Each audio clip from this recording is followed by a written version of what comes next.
Welcome to Leaders of the West, a podcast for innovators and changemakers. I'm your host, Jessie Jarvis, the founder of the West, and I'm sitting down with agriculturalists, entrepreneurs, executives, and everyone in between with the goal of digging into the strategies, mindsets, and lessons that have been crucial to the success of ag and Western. Whether you're carrying on the next generation of your family's operation, starting something from scratch, or determined to climb up the leadership ladder, we're going to inspire you to continue to dream big, growing not just you, but the future of agriculture and Western as a whole. Let's go.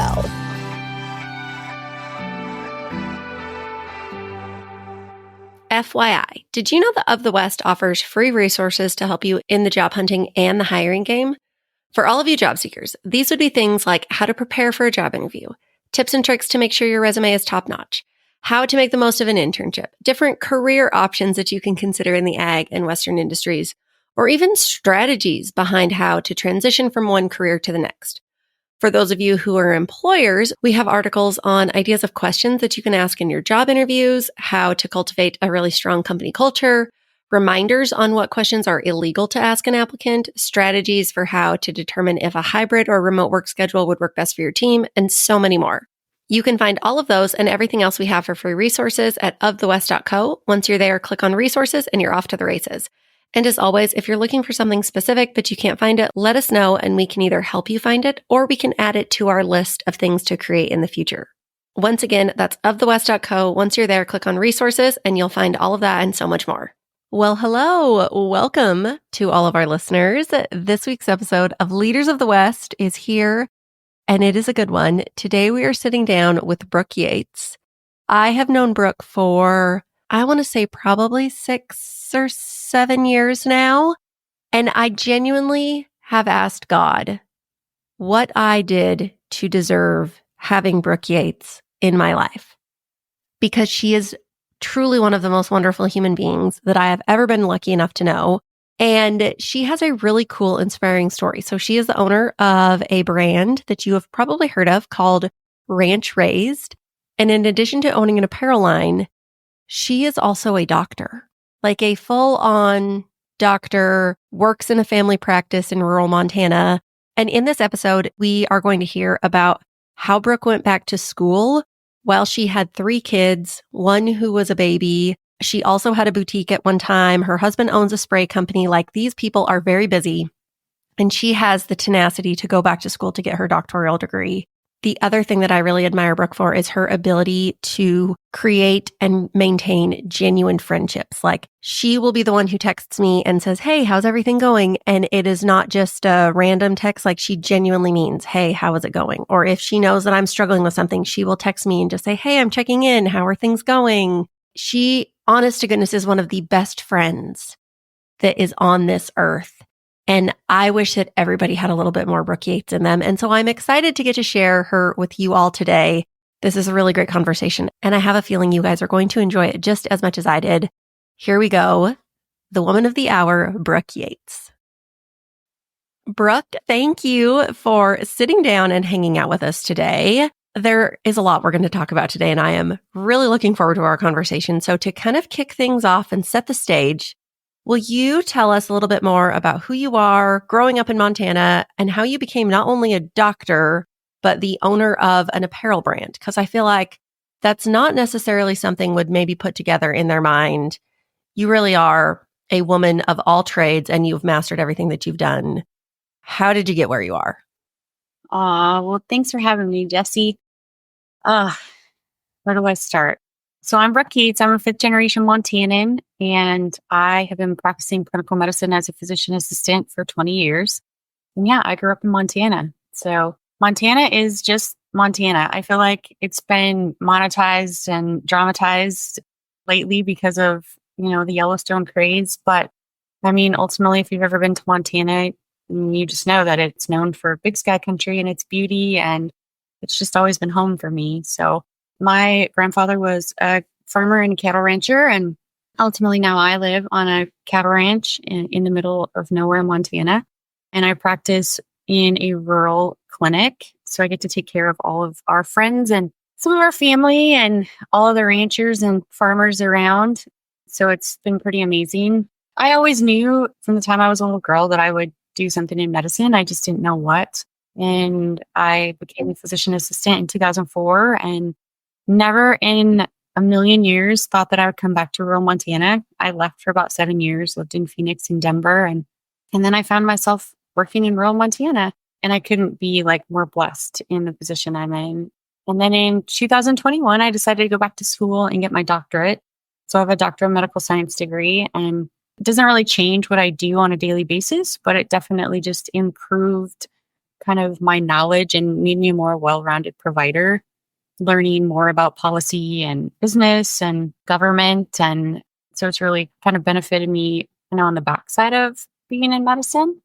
And then in 2018, I just had this wild idea that I wanted to get into the apparel business. So I had started a retail business of all Western children's clothing and kind of got burnt out from the retail side. And in the process of owning my retail business, I had started a couple of brands and trademarked a couple of brands. So after I sold my retail business, which was called Rural Raised Couture, I just really started to concentrate on my wholesale business, which is ranch raised. And from there, it's just kind of continued to grow and been, I call it my hobby job, and it uses the opposite side of my brain that I use on a daily basis in the clinic. And it's been a good outlet for me. So, yeah. Well, I love that because you are so right, especially because the doctor side of you is very like data and science and all of that. And then you get to flex that creative muscle on the other side, but you still have the data and the understanding of your business and your numbers, and which is obviously crucial to any business owner. But I'm glad that you brought up going back to school for your doctorate degree. Let's talk about that decision, because at the time you had 2 kids, a baby, a children's boutique, a wholesale brand, a cow herd. Your husband owns and operates his own spray company. There is no shortage of what the Yates family does. So I can imagine that when it came to that decision, like, I'm going to go back to school, we're already super busy. How am I going to fit that in? How did you manage to fit it in? Because you did it phenomenally. Yeah, it was funny. Most people didn't even know that I was back in school because I was still, working full time and taking care of everything at home. And it was always just kind of a personal accomplishment issue for me. I, always had kind of thought about getting my terminal degree. And when I decided to go to PA school instead of going to medical school, there are a lot of reasons why I chose that route. Financial, length of time in school. I tell people sometimes, like, me going to PA school versus going to medical school, there was a lot of reasons why I did that. My intelligence wasn't one of them. But yeah, it was a big decision. And I knew the director of the program, which the doctoral program that I did was at my undergrad college. And so I got a call from her, and she, kind of explained the program and said, you're the perfect student for this because you have 16, 17, 18 years of experience. And it's just kind of, one more notch behind your name. And I was like, well, I don't, this isn't going to affect me in my job personally. But also, ultimately, it really was a personal accomplishment issue for me, and just accomplishing that terminal degree and being true to my authentic self. And ultimately, it takes a village. Everybody thought I was crazy. Really, everybody thought I was crazy.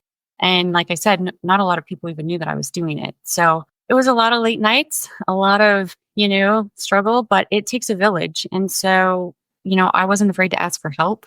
And, despite the lack of sleep, I mean, hey, I had already had, 7 years of lack of sleep raising 3 babies, that it wasn't that big of a deal, but it really takes a village. And I really had to lean on a lot of people, and there were some dicey times, and it was tough, but I made it through. And on the other side, I'm proud of that personal accomplishment that I made. And even though it didn't affect my daily job at the clinic, it definitely has helped me with some leadership skills and in some leadership positions, and, on some different boards, including the Board of Medical Examiners in the state of Montana. I was appointed by the governor for that in 21. It was really beneficial for me. And ultimately, looking back, I'm ultimately proud that I did it, and glad that I made the decision and the sacrifice to do that for a year. But it wasn't easy. And I think we all know this. Things worth having don't come easy. Like when you want something and it's going to be challenging, that's almost the sign that you have to accomplish that thing. If it is going to come easy, like, because we always think like, oh, it's not the right time, or like all of these things haven't lined up in their perfect way that they need to. If that actually happens where everything lines up in the perfect way, like maybe take a pause, because that usually never actually happens in life. And I think that, as we know, the best things do take time and they take effort, and it's a challenge usually. But what we learn in going through those challenges is what grows us and what really makes whatever it is that we get on the other side so much sweeter. Oh, 100%. And I think, so much of us try to control so many things in our life. And we really have to take a step back and just trust the process and, look at the signs, look at what's, being laid in front of us. And I had been looking at different doctoral programs or getting my MBA or, doing a different path anyway. I guess I'm just a, glutton for punishment and the education piece, but just everything kind of lined up. And even though it wasn't ideal timing, it was a sign that I got a call from the director of the program. And, was kind of feeling bored in my current job. And so I just took a chance. And yeah, looking back, I'm really glad that I did.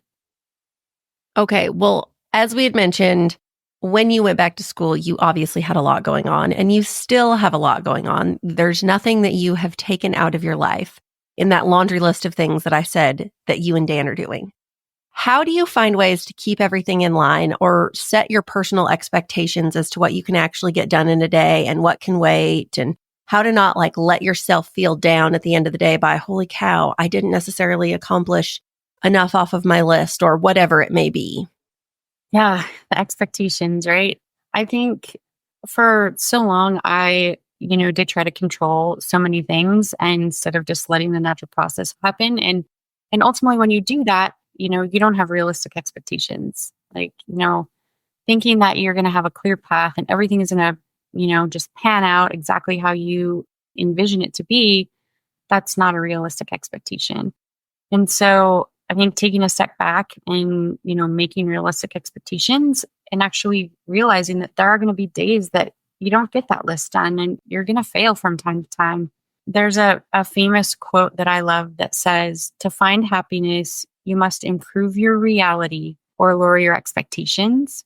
And I think that just, rings true on the daily, because if you have unrealistic expectations and you're never meeting them, you're never going to be happy.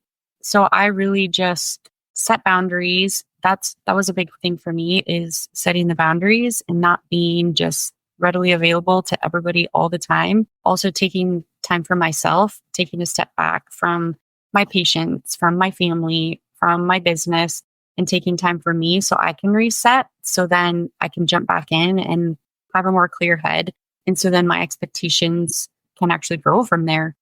But really, having realistic expectations and setting boundaries is kind of a key every day for me.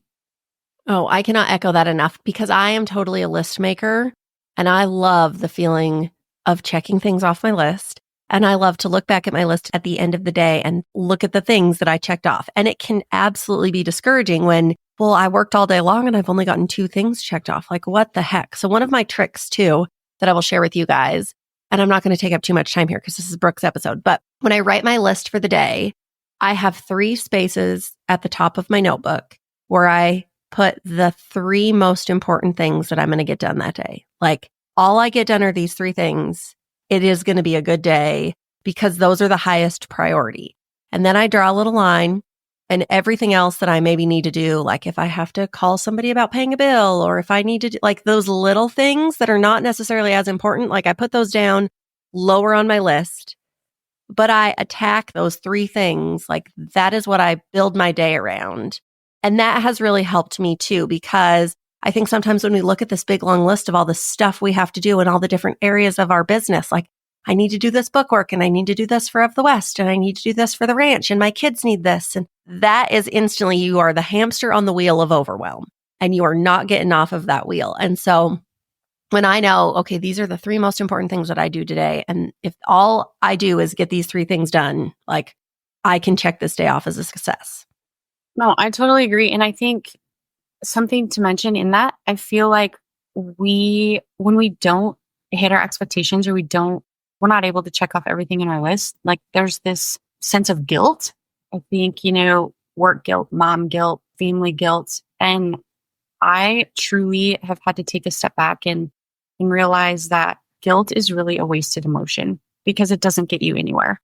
And so having those realistic expectations, hopefully you never actually get into that guilt mode, which can just totally flatline you and stop you in your tracks. And then you stagnate.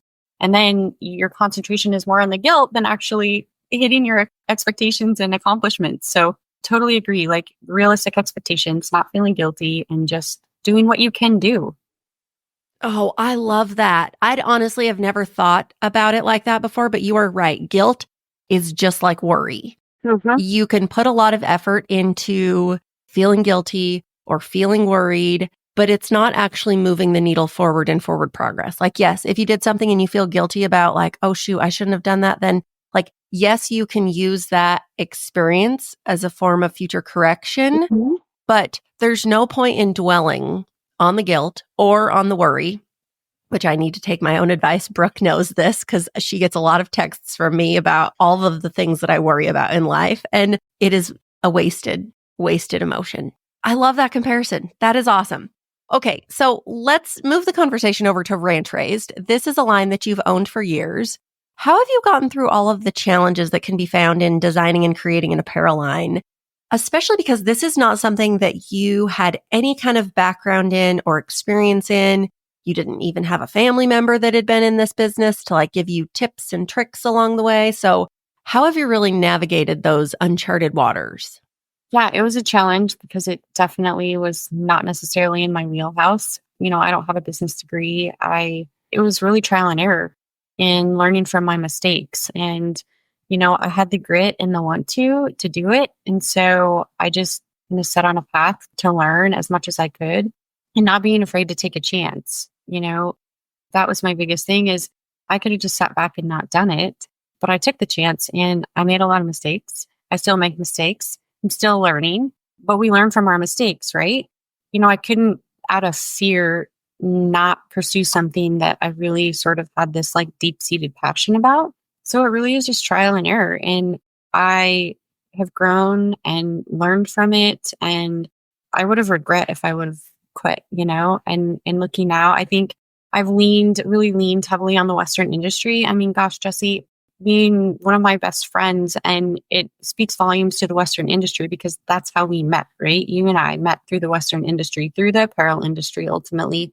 And that speaks volumes too, that, to lean on people. And, I've learned so much just by watching and listening and being curious and kind of putting myself in the right situations because I want to learn and want to know more. But it really has been trial and error, and I'm still learning.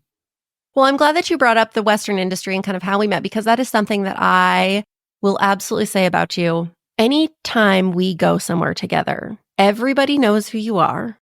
Everybody absolutely loves you. They will come, like whatever it is that they're doing. If they are at mid conversation with somebody and they see you, they will stop that conversation. They are going to come over and like give you the biggest hug of their lives. And I will also say that you came into the Western industry and the apparel industry really without a single connection. You have made every single one of those from scratch by yourself because you are so kind and you are outgoing. You are not afraid to be in the room with a bunch of strangers and you are going to meet somebody. Like, you are not a wallflower by any means. And not only are you building relationships, they are incredibly strong relationships. Like, you don't enter the room full of strangers and think, what are these guys going to be able to do for me? You enter the room and think like, how can I help them? How can I improve their lives? How can I make like strong, lasting relationships with these people? I've never seen anything I mean, I know that people can do this, but I really have never seen anything like the relationships that you have built. Is that something that comes naturally to you? How are you this way? Because you are kind of soft spoken too, but you make friends everywhere you go.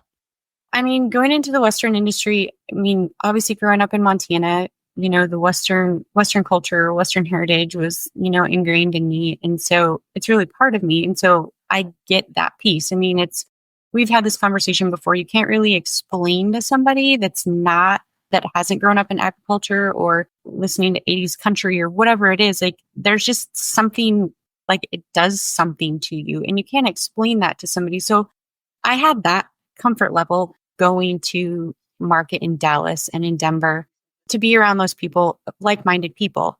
But ultimately just something that I've learned. And I think because I talk to people all day, every day on a one-on-one basis, is you definitely get back from the world what you put into it.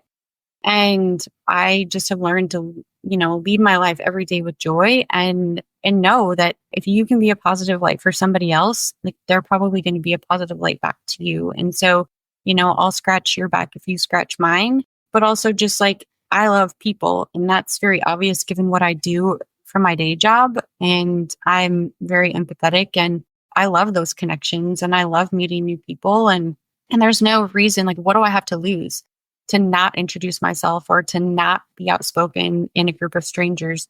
I don't have anything to lose, but I have everything to gain. And so I've always been more outgoing. I was a jock growing up, but I wasn't necessarily, I was friends with the cheerleaders. I was friends with the jocks. I was friends with the hippies. I was friends with everybody. And that's just really always been who I am. Well, I absolutely love, obviously that's how we became friends, but you are so right in the sense of like, what do you have to lose? Okay, if you're going to meet a stranger and they're just going to like cast you off or not seem interested in your conversation or not give, go somewhere else. Like you probably didn't want to be friends with that person or like build a work relationship with them, or maybe you will at a later date. Maybe they're having a bad day, whatever it is. But like truly, what do you have to lose in that situation? Yeah. And if you can make somebody's day, if by giving somebody a hug or a smile or a wink, it's going to make somebody's day, and it can make you feel that much better. I mean, why would you not do that? And why would you not lead your day like that? So yeah, I love people and love to make people happy and see people smile. And so it is definitely, what you put into the world is what the world gives back to you. Well, one of the other skills that you have is you are somebody who, when you see something and you want something, you are going to figure out how to make it happen. Where does that continued drive and determination come from? Is that something that you were raised with?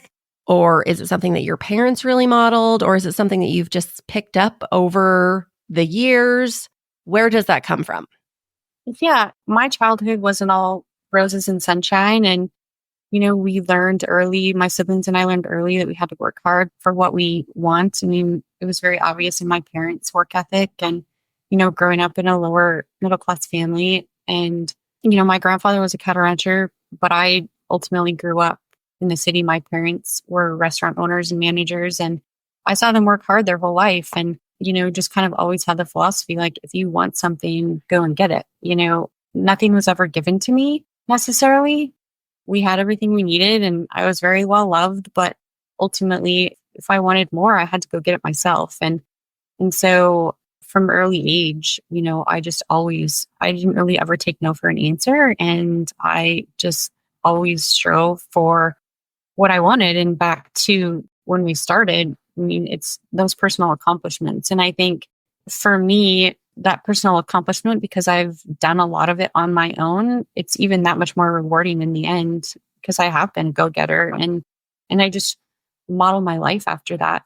And I've always been, somebody who can multitask and do a million things at once. And I think I learned that from my parents. And so I don't sit still well. And I like to have a million things going on. Some people don't, and that's fine, to each their own. But I always, go get it and hope that, what I want actually will come to fruition. And it has been trial and tribulations to make that happen in a lot of aspects of my life.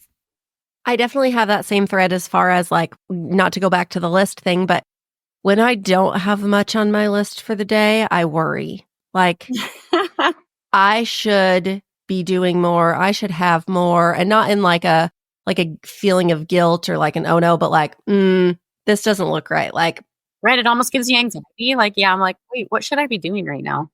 yes, like, nope, I'm going to need a little more on my plate. So, okay, real quick on Ranch Raised. If somebody wants to find some Ranch Raised, where can they find it? I know they can get it on NRS, online or in store. Where are some other places? Yeah. So NRS, There's a lot of smaller boutiques in different states, mostly in the Northwest. Wholesale wise, you can find my stuff in the Western Life and Style showroom at Dallas Market. In Montana, you can find ranch raised at Western Ranch Supply in Billings, Cowtown Egg Supply in Miles City, Hoagland's Ranch Store in Great Falls, Montana, Douglas Feeds in Douglas, Wyoming. Rural Raised Couture online carries some of my products. Smith and Edwards in Utah, both their Ogden and West Jordan stores. Bolt Ranch in Camas, Utah. Cowboy Shop in Riverdale, Wyoming. High Country Western Wear in Arvada, Colorado. Jay's Place in Twin Falls, Idaho.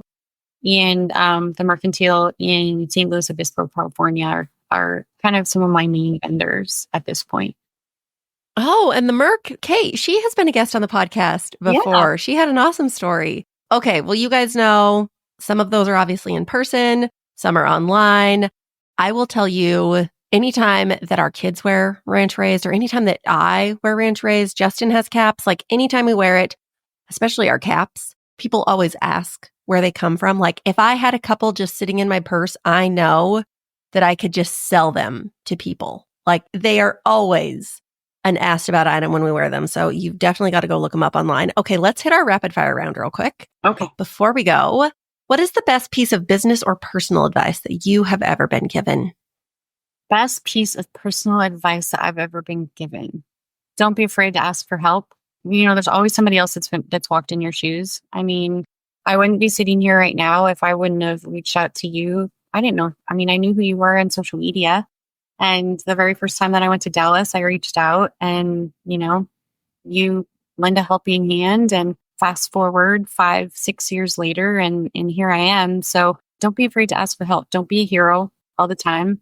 It's okay to ask for help because there's going to be somebody who knows a little bit more than you do and they can help you. So.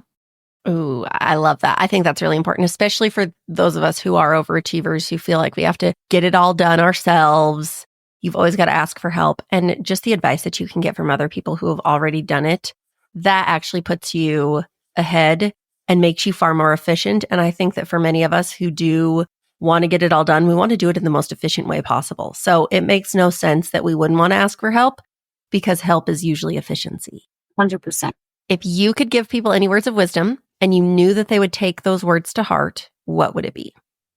Don't be afraid to take a chance. Don't be afraid to take a chance on a dream. Fear is stifling. And I think fear is, momentary. Fear is temporary. Regret is permanent. So don't get stuck in your fear. Just take a chance. Oh, I love that. We're going to have to make sure that we share that because that's really, really powerful. If you could go to dinner with anybody dead or alive, who would you pick? This is a tough one, Jessie. Honestly, I've thought about this a lot. I think that I would actually want to have dinner with my grandfather, who was a cattle rancher and wheat farmer. He died when I was 16. And so just knowing the hard work and the homesteading and everything he did here in Montana. And, when you're 16, you kind of take all of that for granted. And so knowing what I know now and being able to have an adult conversation with him after my experiences and for him to be able to see what we've done because of what he instilled in us. I mean, ultimately ranch raised, if I had to dive into the authenticity of ranch raised or whatnot, I mean, it really stems from him because that's where I learned about being ranch raised and the true authenticity of agriculture and the Western heritage in Montana. And so I would love to sit down and have a conversation with my grandpa, Bob Brownell. Oh, well, and you are so right about just the sacrifices that generation of people made. Like, oh, we think it's risky to go start a new business or to, whatever dream it is that we want to go chase. We don't want to take the risk. Those people back then, every decision that they made on a daily basis was basically risky. And they didn't know anything different, and they did it anyways. And we have gotten so soft, which is a whole other conversation. But I just think of like, if you think you have it tough, try going back 50 years. Yeah. Try going back 75 years. What about 100 years ago? Mm-hmm. Like whatever problems you have in your life, you don't have it worse than anybody else. I can tell you that. But also like the people who came before you, the reason that you were even on this earth Don't be ignorant to the challenges that they faced because those were serious challenges. Don't be a weak heart. Year to year, leveraging the whole ranch in hopes that, a wheat crop sells well. I mean, those are serious problems compared to what we deal with now. Oh, amen. Okay. What is one quote that you lead your life by? Oh, probably my favorite is, a Teddy Roosevelt quote where he says, comparison is the thief of joy. I truly see that. I feel like another, downfall of our generation with social media is that what we see on social media leads us to compare ourselves to everybody else all day, every day. And I think it really steals joy. And I think you have to really dig deep and be, true to your authentic self and realize that, you haven't walked in somebody else's shoes. You don't know what they had to do to get to where they're at. And they haven't walked in your shoes to know what you've had to do to get to where you are. And I think trying to compare yourself with any other human on this earth, it's just completely unfair. So it steals joy. And I love that one. Well, everybody who's listening, back this up 15 seconds. Listen to all of that over again, please. Quit comparing yourself to others. It is just like worry and just like guilt. It is absolutely wasted effort and energy. Think about the minutes that you've spent in life comparing yourself to somebody else. You have absolutely 100% wasted that time. We're not put on this earth to be wasting our time. So knock it off. Quit comparing yourself to others. Okay, last question that we have here. Let's talk about your favorite things. Do you have a favorite book or program, a service, some product? Like, what has changed your life in some way and you just think more people need to know about it? So my favorite book, I've read it a couple times. Well, I have two favorite books. My all-time favorite book is Tuesdays with Morrie. If you haven't ever read Tuesdays with Morrie, just read it. I won't get into the details. It's just good life philosophy. But a book that I read recently is called Wired for Love. And it's a fiction book by an author named Stephanie Cacioppo. And she's actually a neuroscientist. She's like the leading neuroscientist on love. And more so than love, it really talks about the neuroscience and the chemicals in your brain, what happens with relationships throughout your life. And it's just really powerful to understand like having this positive support system and, surrounding yourself with good people and how that really affects your progress and how you lead your life. And that's been just really, really powerful to read. And obviously I'm a science nerd by heart. So there is some definite nerdy science in there because she's a neuroscientist, but that book has changed my life. And the other piece, when I was getting my doctorate, we did a lot of research on mindfulness. And I was absolutely blown away at all of the research and data behind meditation. I always sort of rolled my eyes. You're laughing at me, Jessie. Which is what I'm doing right now. You guys have no idea how many times I've came to Brooke with my worries and she says, Jessie, are you meditating? Are you practicing your mindfulness? And I'm like, no, Brooke, I don't have time to meditate. I can't shut my brain off. And she's like, oh, guess what, Jessie? That means you are a perfect candidate to meditate. There's part of me that hates even talking about it because I feel like it does make me feel like this woo-woo, like person, but I was just blown away with like the raw research behind meditation. Like we should be prescribing meditation to every patient. It's, 5 to 10 minutes a day. And so many people are like, well, that's just it. I can't meditate. I can't shut my mind down. Well, it's the practice of meditation. Like that's the point is you meditate to get better at shutting your mind down or to, getting centered and whatnot. And so, I do sound like a woo-woo. I really do practice Western medicine, but I really believe that meditation has a place like in everybody's life. Okay, so we're going to go off on this because if somebody out there like me knows they need to be practicing meditation, but they have not yet done so, I know there are some apps. You know the details. So where are some good meditation or mindfulness resources for people? So there's a couple apps. I mean, even just there's an app called Mindfulness. There's an app called Headspace or Headway. And there's different levels of subscriptions that you can subscribe to. But I mean, even with my patients, I just tell them, if you don't want to have a subscription, you don't need the extra cost every month. I mean, even just going to YouTube and, if it's, meditation for insomnia, meditation for anxiety, meditation for anger, just type that into YouTube and you'll get thousands of different meditations that you can do. And like I said, they're usually 5 to 15 minutes. And that's been kind of what I recommend to my patients. And I also know that there are some on Spotify as well. Mm-hmm. So if you are a Spotify user, if that's where you get podcasts and music, you can also type that in.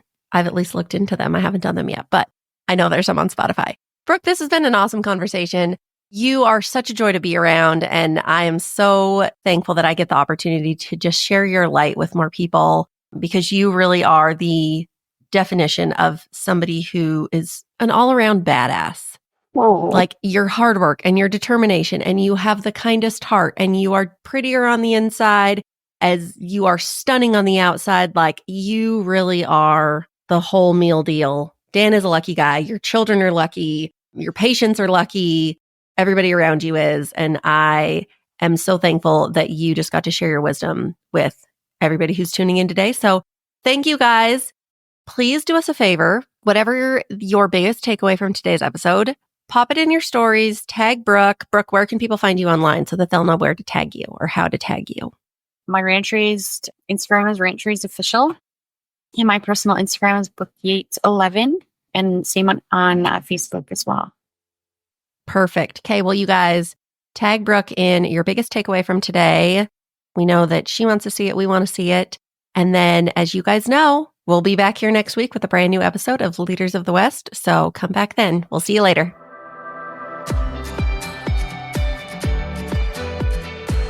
If you loved this episode, do us a favor and share it with someone else who might find just as much value in it as you did.